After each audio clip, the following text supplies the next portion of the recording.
senior programmer for the festival, and it is my great pleasure to welcome back Dee Rees.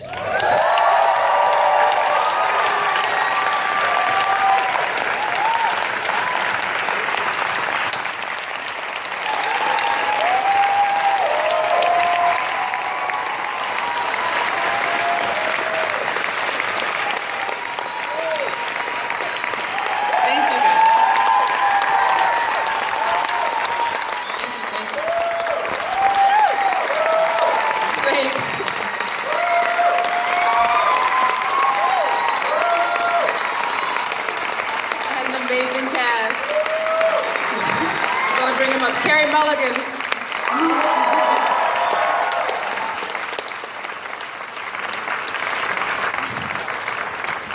As Laura. Mary J. Blige, Florence.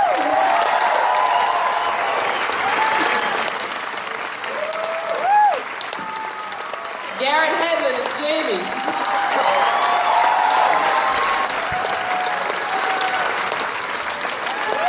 Jason Mitchell is Monzel. And Rob Morgan is Hap.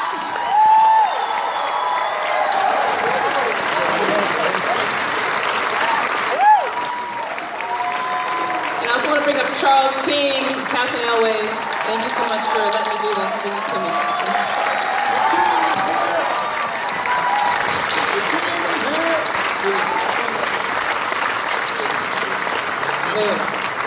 And so I just want to shout out, we had so many women behind the camera, not just in front of the camera, and a lot of them here tonight.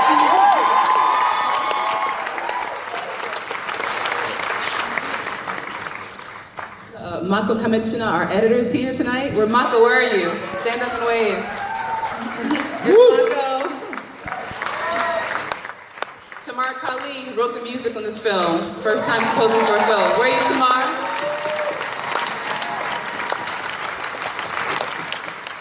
Mako, come up. Tamar, come up. I can't see you.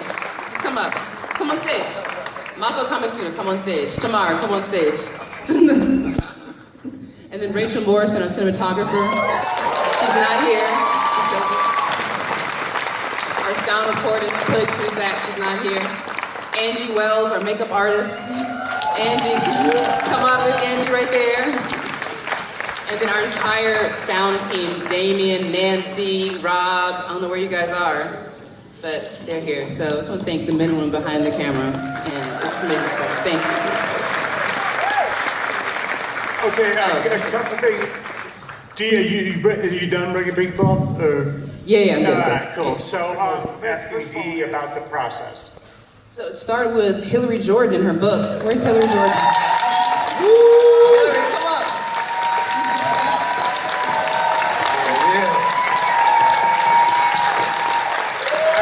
Shy.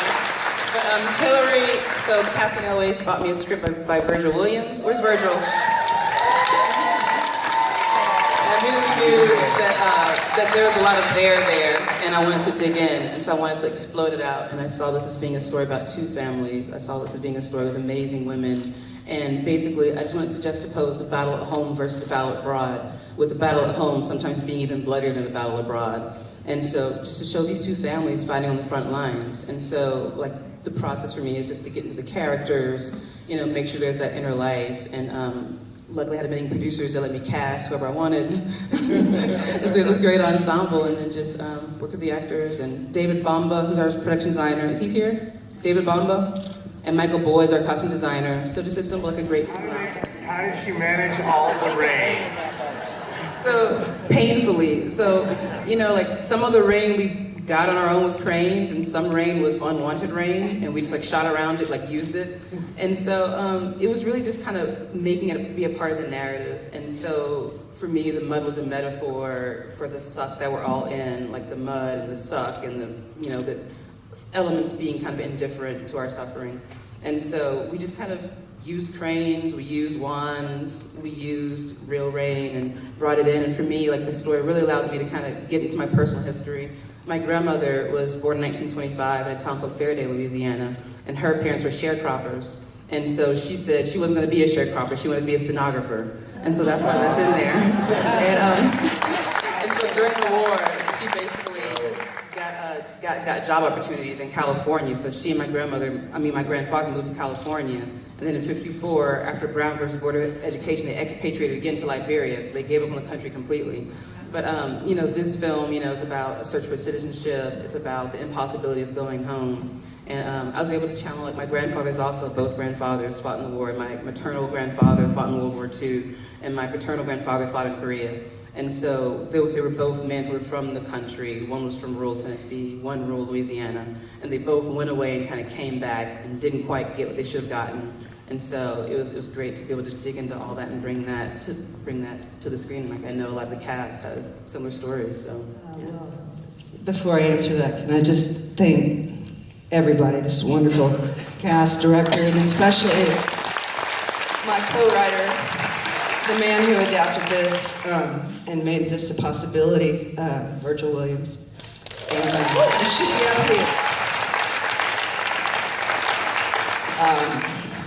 So this is loosely based on my family.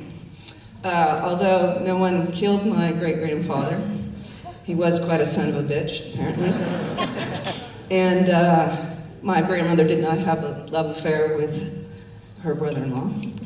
But they did live on a farm, a very primitive place, for a year.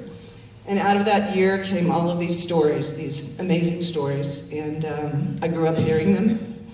And I actually just started to write this in grad school. And here we are. Filmmakers to create amazing work like this. I would say, like, don't start with a message. Just start with a character.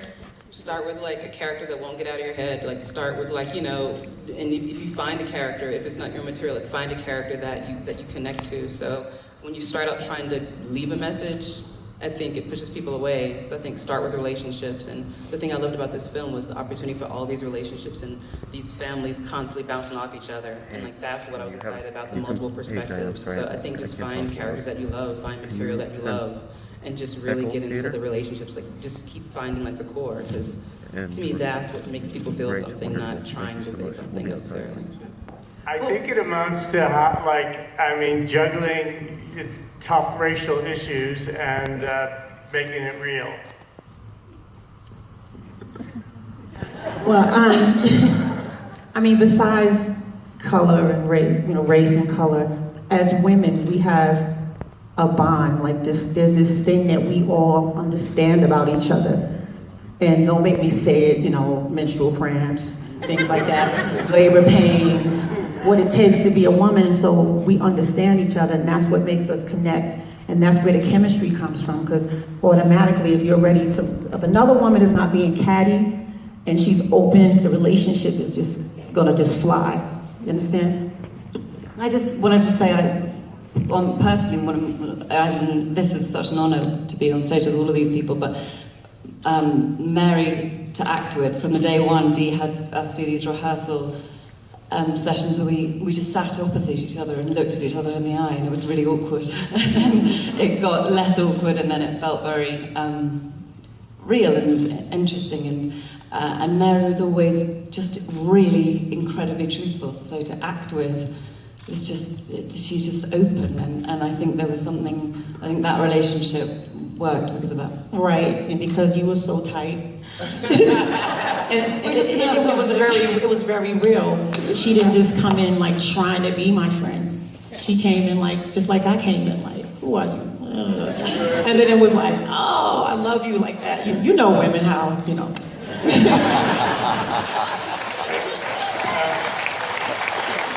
So can we all just agree that down the line, this is just an extraordinary ensemble cast?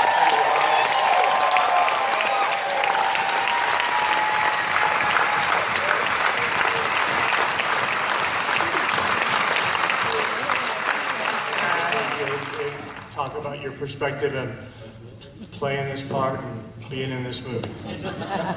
Okay, well, I was kind of blessed enough for Dee to offer me this role, and it resonates with me very well, because I'm from the Deep South. My grandfather, he fought in the Korean War, and I always wanted to do a movie like this, but I never wanted to do a movie with a character that put his head down, that ran and was afraid. And, you know, I feel like it's so much more than that. They have so much more to stand for as a black man, you know, even if it means your life. So when I saw the character, I was like, yo. It already blew my mind that Dee Rees thought about me in the first place, you know what I mean? But when everything started panning out, it just felt right. You know what I mean? From the script to the energy from the movie, the character felt right, and I think we did something right. You know what I mean? It came out good. Anyone else? Anyone else? Yeah. Well, Cassian said me, so I shall speak. I worked with Dee before on Pariah. This is like my second time in the same situation on this very stage. So, you know, with Dee, I had 2 scenes in Pariah, though. This one I had 5, you know.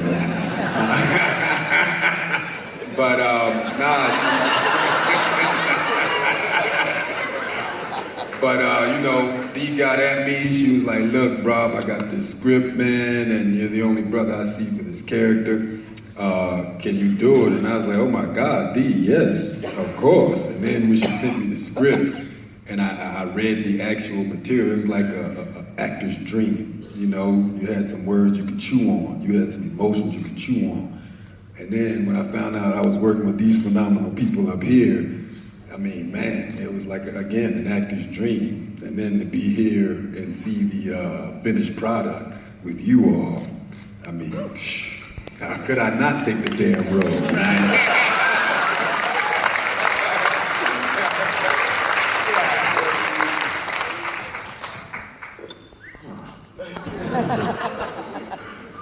Man, I'm sort of speechless, you know. We shot this film so quick. We maybe had a week of prep on it. We all came together so quick. We had such a short rehearsal span,